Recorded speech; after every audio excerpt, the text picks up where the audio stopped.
Magandang araw sa inyong lahat. Alam niyo ba na ang sambong ay isa sa mga kapaki-pakinabang na halamang gamot dito sa ating bansa.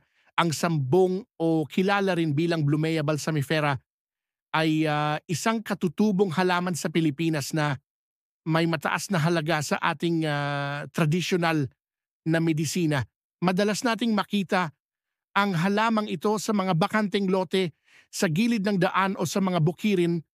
Ang mga dahon ng sambong ay may kakaibang amoy na parang kampora. Ito'y madaling makilala dahil sa mga mahabang dahon nito na may kulay berdeng may pagka-silver sa ilalim. Kapag hinawakan mo ang dahon, mapapansin mo ang balahibo nito.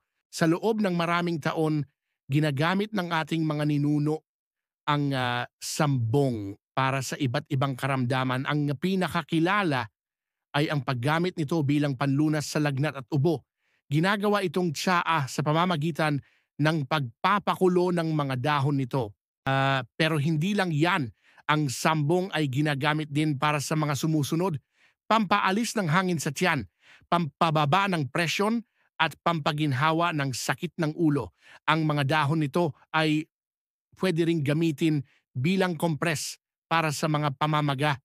Napakadaling itanim ang sambong, hindi ito mapili sa lupa at kayang tumubo kahit saan. Kaya kung may bakanting espasyo kayo sa inyong bakuran, pwede kayong magtanim nito para may emergency herbal medicine kayo sa bahay.